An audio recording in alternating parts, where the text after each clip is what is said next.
Have you ever looked at a massive redwood tree? I mean, really looked at it and just wondered how? How does it stand up to insane winds? Or even a tiny flower petal, how does it not just dissolve in the rain? Well, it all comes down to this incredible, microscopic suit of armor. Today, we're going to take a journey deep inside the plant to uncover these hidden structures that give them their strength. So let's start with the most basic question. So yeah, what is it? What's the secret sauce that gives a plant its strength? I mean, it's just a brilliant piece of biological engineering when you think about it. How does a tiny little seed, with just some water and sunlight, build a structure that can literally reach for the sky? The answer isn't just one thing. It's a really sophisticated mix of building blocks, and each one has a very, very specific job. All right, to figure this all out, we're going on a bit of a tour.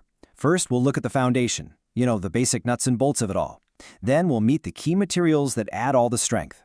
After that, we'll actually travel through the plant, from the leaf, down the stem, and into the root, to see how it all comes together. And finally, we'll get into the nitty-gritty of the mechanism and the real function of this incredible architecture. Okay, our journey starts right here. This is the absolute cornerstone of plant structure, the cell wall.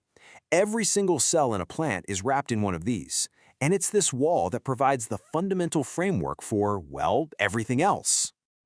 So what is this foundation made of? The main ingredient is a stuff called cellulose. The best way to think about cellulose is like the bricks or maybe the steel beams of the plant world. It forms this really strong fibrous mesh that gives the cell its basic shape and strength. But, cellulose on its own isn't quite enough. To build something as amazing as a plant, you're going to need some specialized backup. So plants take that basic cellulose wall and they add other stuff to it, beefing it up for specific tasks. We're going to focus on 4 key materials that work with cellulose to create the plant's incredible hidden armor. First up is cuticle. This is basically the plant's waterproof jacket. It's this waxy substance that gets laid down on the outer surface of the outermost layer of cells. Its whole job is to keep precious water in and stop the plant from drying out. Simple, but absolutely essential. Next we have suberin. Now, if cutin is like a general-purpose waterproof coat, suberin is more like a specialized heavy-duty sealant. You find it in cork cells, which is what forms the tough bark on trees. It also shows up in various specific spots in the root to control exactly what gets into the plant's plumbing. It's all about targeted protection and really precise control. And then we have the heavy hitter, lignin. This is the stuff that makes wood wood. Lignin is an unbelievably hard, rigid polymer.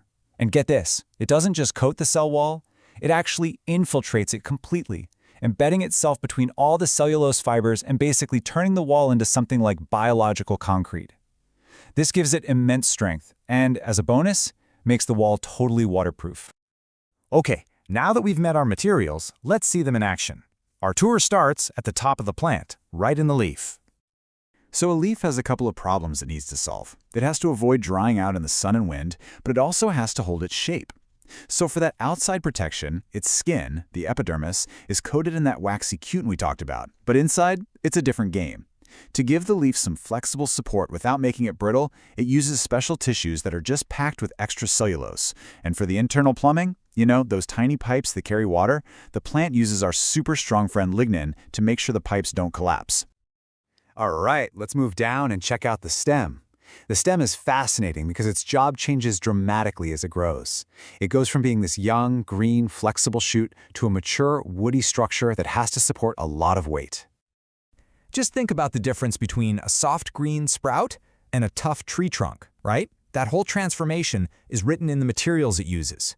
A young stem is basically like a rolled-up leaf. It's got that same waxy cutin layer for protection, but as it gets older and has to get serious about support, it goes through a major upgrade. That soft outer skin gets replaced by tough cork tissue, sealed with suberin to make bark, and inside, the plant just goes all in on lignin, building a dense, woody core for maximum strength. It's an incredible transformation. We're going to finish our tour underground, in the root system, and the challenges down here, completely different. We're not worried about wind or sun anymore. Now it's all about absorbing water and anchoring the whole plant firmly in the ground. And this is where function just completely dictates form.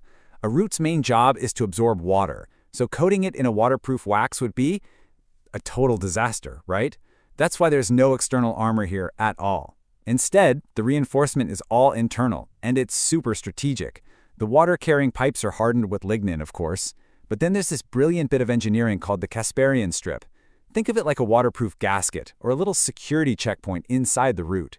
It's infused with suberin, and it acts as a barrier, forcing all the water to get filtered through the cells, not just sneak around them.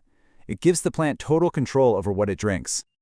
So, we've seen where all these materials are, but how exactly do they get there? And what's the big picture? Let's zoom in on the actual mechanism and the ultimate function of all this incredible reinforcement. Let's focus on lignin for a second, our super strengthening agent, because there's a really common misconception about how it's actually added to the cell wall. So how does a cell wall go from being this flexible cellulose frame to a rigid, woody fortress? The process is way less like painting a wall and a lot more like making reinforced concrete.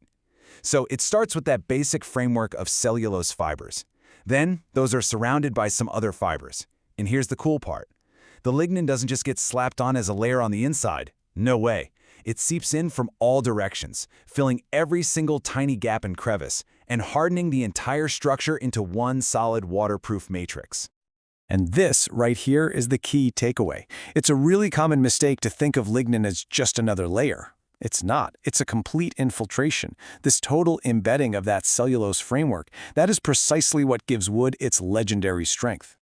So at the end of the day, all of this stuff we've been talking about, this deposition of materials, falls into a category we call structural support. It's permanent. It's built right into the cell walls with things like lignin and suberin. This is totally different from what's known as physiological support, which is just temporary. That's the stiffness you feel in a really crisp lettuce leaf. It just comes from the cells being plump with water. As soon as the water leaves, the support is gone. Structural support, on the other hand, is there for good.